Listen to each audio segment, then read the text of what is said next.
Alright, peace, y'all. What's going on? So, got another video for y'all, man. In the comments of one of my last videos I did, someone asked if I could do a video on AudioPhrase BPM SYNC. And so that's what this video is going to be. So I'm not going to try to keep y'all too long. It's easy to do, but there's a few things you need to do so it can work right. So the first thing is that I'm assuming that, well, there's a couple things you can do, but the first is I'm assuming that the person that wants to know this has a project or has something in their project like this.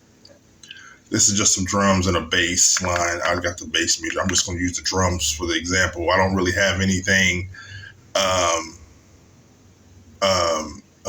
cooked up for this, but I'm going to show you the mechanics behind it.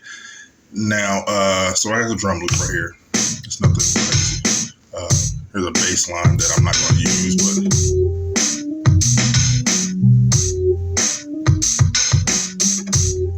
so we're just going to use the drums for right now.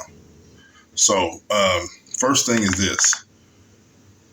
If this is what you want to do, if you got a project you already are working on and you already got it in motion and you want to start bringing things in to play alongside of this or in time with this, and they're from in another tempo range, this is how you do it. So first off, let me hit my pad banks here. So I got a few sounds I got offline just for this example because I don't really have anything worked up for this. So I'm going to use one of these as a loop. So I'm going to use this one. Quick edit. So what you want to do is you want to bring here's the key. If you're using your DAW and you're getting all your samples and loops together, make sure that your loop or your samples are on the correct beat or bar. Beats when it comes to the MV. 1 bar, 2 bar, 4 bar, 8 bar, 16, 24, 32, 48, 64. Either one of those, but they have to absolutely have to be correct. That's the first part. The second part is as easy as flipping a switch. But before that, I got to show you a few things. Now, right up here, it shows me the BPM of this sample. Actually, it shows the BPM of every sample in here. And the reason why it can calculate that sample is because it's on the right beats.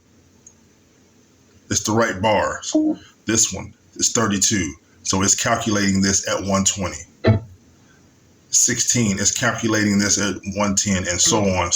But here's one. Look at this. 21 is calculating this as 95.95. Now, I might use this as an example later on, but let me continue on. So this is the one I want to use right here. So let's look at this right here. This section right here. If you've been using the MV for a while, you know that this mode right here is gate mode. Gate mode is like a gate. You open the gate, you shut the gate. When I push down on the pad, the sample plays. When I let go, it stops playing. It's a gate. Open, shut. Simple. All right, that's this play mode. The next play mode is trigger. When I hit trigger, the sample plays on its own. But the thing about trigger is when I hit it again. All right, so the next pad play mode is trigger. And when you hit trigger, excuse me, I'm on the wrong one. When you hit trigger, it plays. And it'll play to the end unless it's looped. But if I tap it again, it stops. Tap it, plays. Tap it, it stops. Can be very useful. Okay, the next one and the last one is drum. Drum, hit it, it plays as well. But when I tap it again, it re-triggers or it starts over from the top.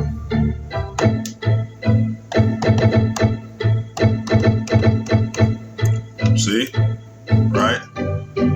Cool. We got those covered. Gate, trigger, and drum. Next is the loop mode. Come down here, you know what gate, trigger, drum do.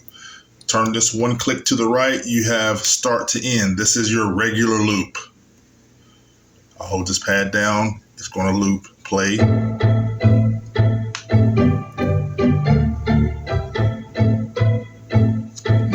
2, 3, loop. See? Start to end means it's going to start here, and when it gets to the end, it's going to loop back to the start, to the end, back to the loop. That's what all three of these, except for drum, sorry. For both of these. Drum, as you can see, when I click drum, it grays out right here. So because drum, you can loop drum, you use one pad.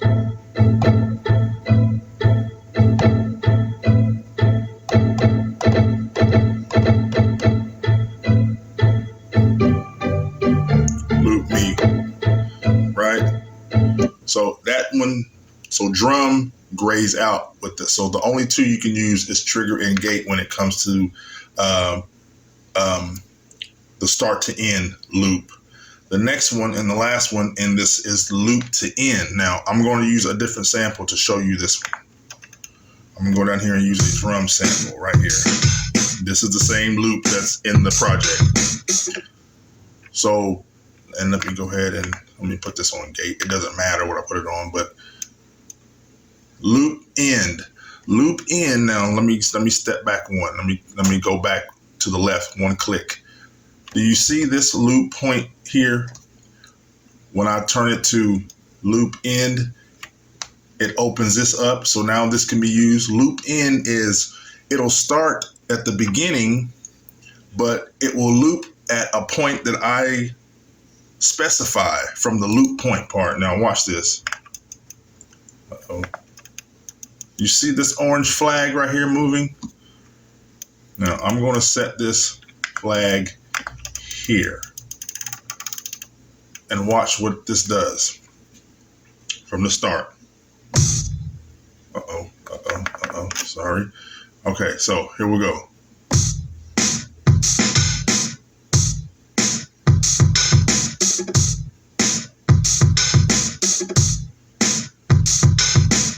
You see that?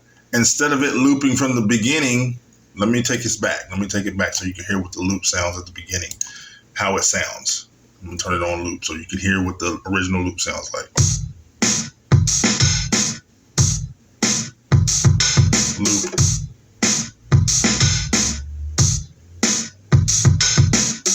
Right. Now turn my loop point to on, and I'm moving my loop where I want my loop to loop. Now, because it's cool, because I might want the start to be how the start is, but then I want it to just continue to loop from here to there. Now, here we go.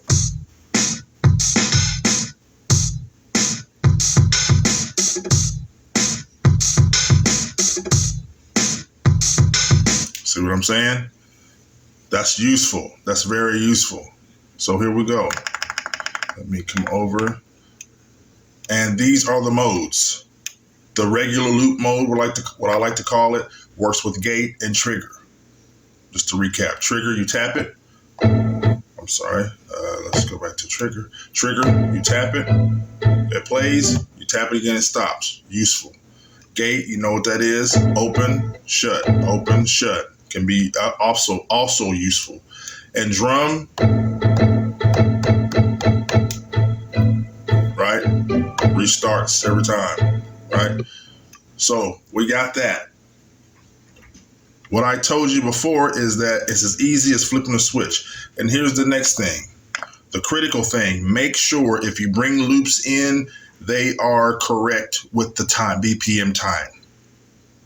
Right? They're correct and they're good loops. They don't have to loop, but if you want them to loop, when you want them to loop, they loop seamlessly. All right?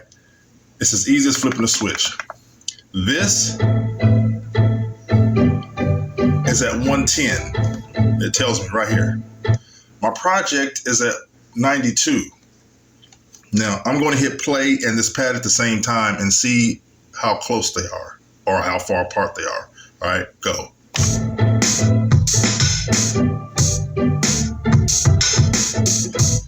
Super duper off. Now, it's easy as flipping the switch. You see right here, I got this BPM sync highlighted. Flip that switch on. Now,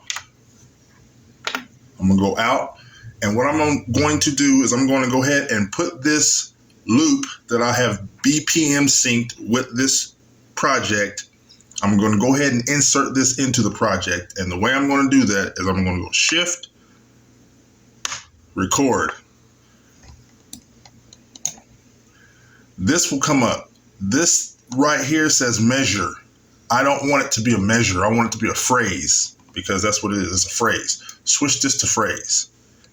Now, with this screen still up, go ahead and tap that pad that you have BPM synced. This one. I'm done. Stop. Take it back to the top. Hit play. Now, this piece is going to sync with these drums. You don't believe me? Watch. Play.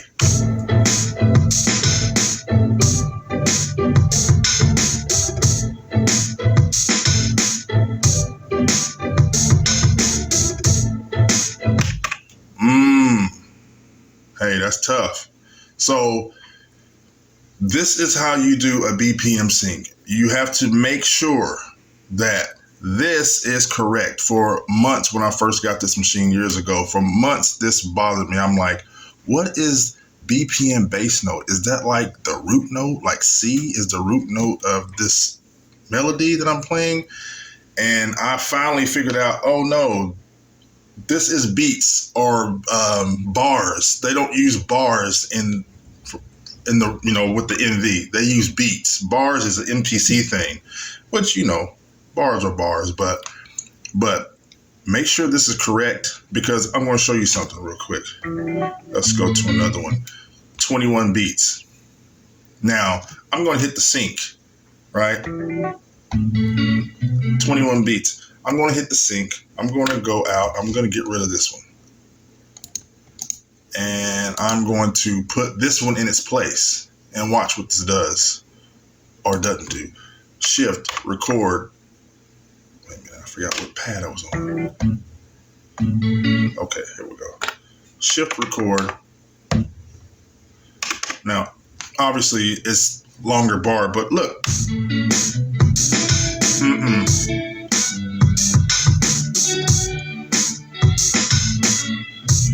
No. You see what I mean? This is not going to go. There is no 21 bars. I mean, beats. There is, but not when it comes to trying to sync. So you have to make sure your beats and bars are.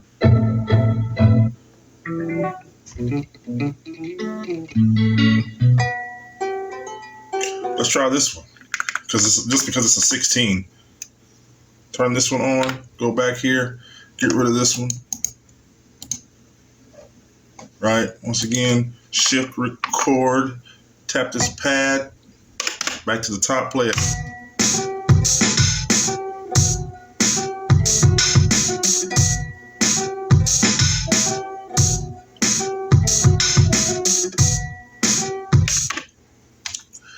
It worked. It's not the best. It's probably not starting at the best part, but, you know, it is 130 BPM. So you got to keep that in mind, guys. Keep that in mind, that you kind of want